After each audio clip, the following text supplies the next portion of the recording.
नमस्कार, news street में आपका स्वागत है। मैं हूं आपके साथ मुनिशा सिन्हा।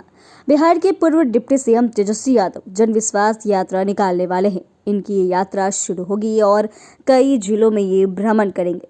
लेकिन ऐसे में आप समझ सकते हैं कि जहां एक तरफ तेजस्वी यादव ने भरे सदन में ही इस बारे में कह दिया था कि अब तो हम जनता के बीच हैं, अब जनता के बीच जाएंगे और 17 महीने में जो हमने उपलब्धि हासिल की है, जो हमने काम किया है, उसको बताएंगे।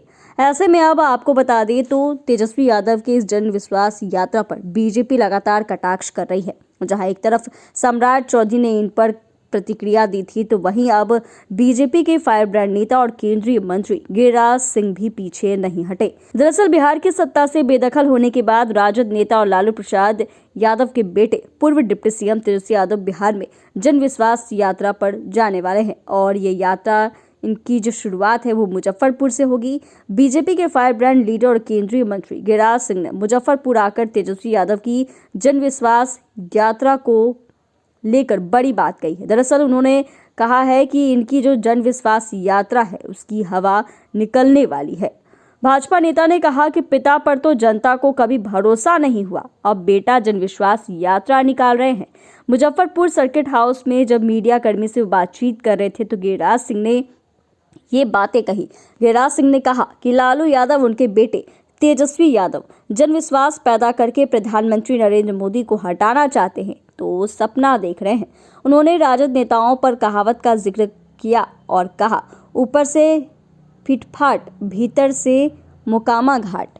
ये कहावत गिरिराज सिंह ने कही है। और बता दें तो केंद्रीय मंत्री ने आगे कहा कि मुझे समझ में नहीं आ रहा है कि वह आदमी जिसकी कोई क्रेडिबिलिटी नहीं बची है, उसके पिता का कोई विश्वास नहीं करता, वह जन विश्वास पैदा करने चला है। गिरिराज सिंह ने कहा कि 10 साल के यूपीए की सरकार में ये लोग वादों में घिरे रहे, जबकि 10 साल के नरेंद्र मोदी की सरकार ने लोगों में उम्मीद जगा दी।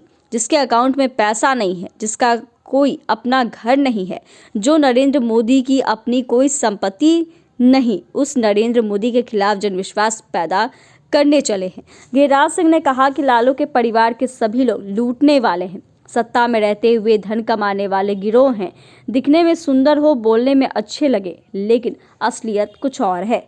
वहीं गिरिराज सिंह ने यह भी दावा किया है कि 2024 के लोकसभा चुनाव में बिहार के सभी यानी कि 40 सीटों पर एनडीए की जीत होगी। 2019 में किशनगंज की जो सीट छूट गई थी उसे इस बार भी वो लोग हासिल करेंगे, ऐसा दावा गिरिराज सिंह ने किया है और कहा है कि नरेंद्र मोदी तीसरी बार देश के प्रधानमंत्री बनेंगे। बिहार की जनता ने यह मन बना लिया है, इन लोगों का खाता नहीं खुलने वाला है। हालांकि यह पहली दफा ऐसा नहीं है जब बीजेपी की तरफ से दावा किया गया है कि अभी जैसे आरजेडी के एक भी सांसद बिहार में नहीं है और इस बार जो था वो उनका खाता नहीं खुला था। अब 2024 को लेकर भी बीजेपी लगातार हमलावर है और लगातार आरजेडी पर यही कहती हुई नजर आ रही है कि इस बार भी ये शून्य पर आउट हो जाएंगे, इनका एक भी खाता नहीं खुलने वाला है। और ऐसे में जहां तेजस्वी यादव जन विश्वास यात्रा निकालने वाले हैं, 17 महीने में किए गए सरकार के कामकाज का ब्यौरा देंगे, उसके बारे में भी गिरिराज सिंह ने क्या कुछ कहा वो भी आपने सुना है। चैनल को सब्सक्राइब करें, फेसबुक पेज को लाइक करें। धन्यवाद।